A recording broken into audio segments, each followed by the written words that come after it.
नमस्कार साथियों, एक बार फिर से स्वागत है आप सभी का हमारे समाचार सेगमेंट में। आज के इस वीडियो में हम छत्तीसगढ़ प्रदेश के 7 लाख से अधिक कर्मचारी जो कि अनियमित कर्मचारी हैं, उनके नियमितीकरण के लिए जो नया खुलासा किया गया है। आप न्यूज़ पत्रों के माध्यम से भी इस बड़े खुलासे को पढ़े होंगे, तो उसी सिलसिले से यह वीडियो बनाया गया है। आप सभी से निवेदन है कि वीडियो में आप अंत तक बने रखिए, ताकि नियमितीकरण की जो नया खुलासा हुआ है उसे आप सही तरीके से समझ पाए। तो आपको बताना चाहेंगे कि लंबे अरसे से नियमितीकरण के लिए संघर्षरत प्रदेश के 7 लाख से अधिक कर्मचारियों को भाजपा सरकार से बड़ी उम्मीद है। साथ ही शायद सरकार ने लोकसभा चुनाव की आचार संहिता लगने के पहले कमेटी का गठन भी कर दिया था। अब आचार संहिता हटने के बाद कमेटी किस गति से काम करके सरकार को रिपोर्ट सौंपती है, यह देखने वाली बात रहेगी। साथ ही इस पर प्रदेश के लाखों अनियमित कर्मचारियों की निगाहें जो है टिकी हुई है। माना जा रहा है कि प्रदेश की लाखों 7 लाख से अधिक ऐसे कर्मचारी जो कि अनियमित कर्मचारी के रूप में काम कर रहे हैं, आचार संहिता हटने के बाद इस मामले में ज़रूर कुछ न कुछ एक्शन जो है शायद सरकार द्वारा ली जाएगी। शासन द्वारा गठित कमेटी का अध्यक्ष निहारिका बालिका प्रमुख सचिव पंचायत एवं ग्रामीण विकास विभाग इलेक्ट्रॉनिक एवं सूचना प्रौद्योगिकी को बनाया गया है, जबकि सदस्य के रूप में प्रमुख सचिव विधि और विधायी विभाग सचिव, सामान्य प्रशासन विभाग के सचिव और वित्त विभाग की और जो सचिव बने हुए हैं, जो नियुक्त हुए हैं, ये सभी 5 सदस्य जो है कमेटी में सदस्यता के पद पर हैं। और कई बार भी धरना प्रदर्शन किया जा चुका है नियमितीकरण के लिए।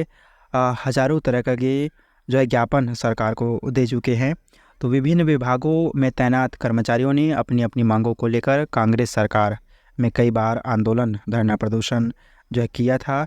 इसके अलावा मंत्रियों, विधायकों और शासन के अलावा अधिकारियों तक अपने ज्ञापन को सौंप चुके हैं।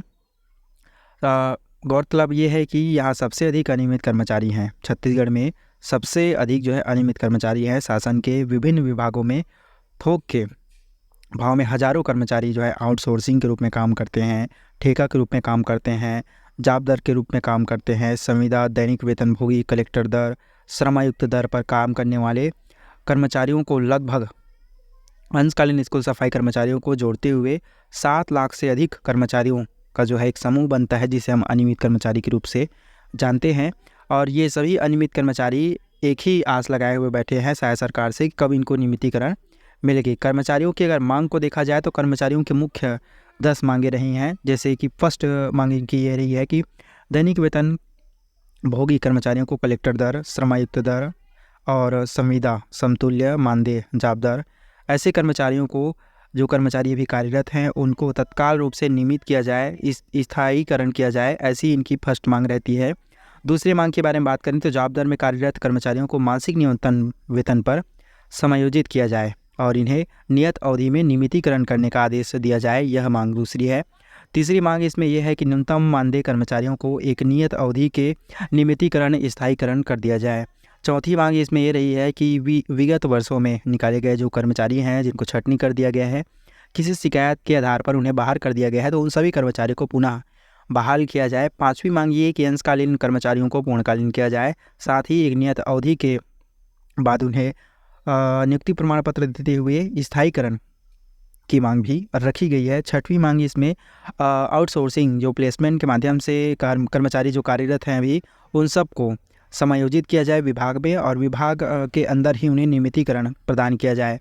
सातवीं मांग ठेका या समिति के माध्यम से जो कार्यरत कर्मचारी होते हैं, उन्हें एक नियम बनाया जाए और नियत अवधि के साथ नियमितीकरण किया जाए। यह मांग जो है अनियमित कर्मचारियों की रही है। आठवीं मांग के बारे में बात करें तो सेवा प्रदाता के रूप में कार्यरत कर्मचारियों को विभाग में समायोजित करते हुए एक नियत अवधि के साथ उनको नियमितीकरण या स्थायीकरण किया जाए। यह मांग जो है अनियमित कर्मचारियों की ओर से की जा रही है।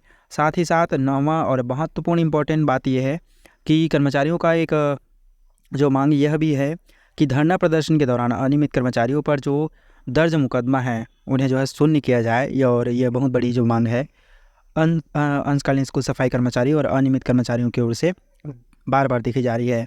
अगर अनियमित कर्मचारियों के संख्या के बारे में बात करें तो इसमें जो है कुल टोटल 7 लाख से भी अधिक कर्मचारी होंगे। और मोटा मोटा अगर देखा जाए तो प्लेसमेंट कर्मचारी यानी जो आउटसोर्सिंग कर्मचारी हैं वो 40,000 से अधिक हैं। ठेका या सेवा प्रदाता में जो काम करने वाले कर्मचारी हैं वो 30,000 से अधिक हैं। मानदेय में काम करने वाले 44,654 बताई जा रही है। जॉब दर में काम करने वाले कर्मचारियों की संख्या जो है 6,832 बताई जा रही है। अंशकालीन के रूप में काम करने वाले कर्मचारियों की संख्या जो है 5,831 पेपर के माध्यम से बताई गई है। और कलेक्टर दर, जॉब दर, दैनिक वेतनभोगी, इन पे काम करने वाले जो कर्मचारी हैं उनकी संख्या 31,000 है और संविदा पर काम करने वाले कर्मचारियों की संख्या 49,935 बताई जा रही है। साथ ही आपको बताएंगे कि न्यूनतम वेतन पर काम करने वाले जो कर्मचारी हैं, जैसे कि गौ सेवक मंत्री जो होते हैं उन्हें 1200, उनकी जो संख्या है वो 1200 है। मीटर रीडर के जो कर्मचारी हैं उनकी संख्या यहाँ 6,000 बताई जा रही है। कैंप सुरक्षा श्रमिक भी होते हैं जिनकी संख्या 29 है।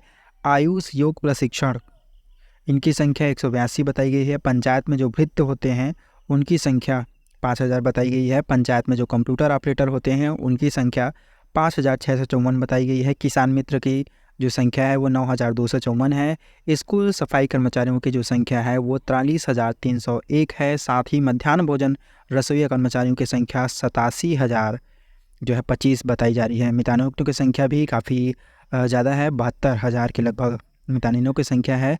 आंगनबाड़ी में और मिनी आंगनबाड़ी में काम करने वाले सहायिकाओं की जो संख्या है वह 52,000 के आसपास यहाँ बताई गई है। आंगनबाड़ी में जो सहायिका हैं उनकी संख्या 46,000 बताई गई है और कार्यकर्ता की 52,000।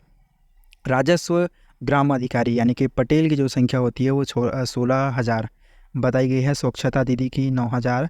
बिहान कैंडर के अंतर्गत काम करने वाले कर्मचारियों की संख्या यहाँ 1,15,632 जनसंख्या बताई गई है, जिसमें पेपाइंट, बीसी सखी, डिजिटल महिला, इन सभी को शामिल करके बताए गए हैं।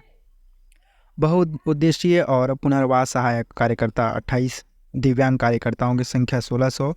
पृथक अनियमित कर्मचारी यानी कि जिन कर्मचारियों को हटा दिया गया है उन कर्मचारियों की संख्या भी यहाँ 39,000 बताई जा रही है, जो कि काफ़ी बड़ी संख्या है। वीडियो में बने रहने के लिए आप सभी का धन्यवाद।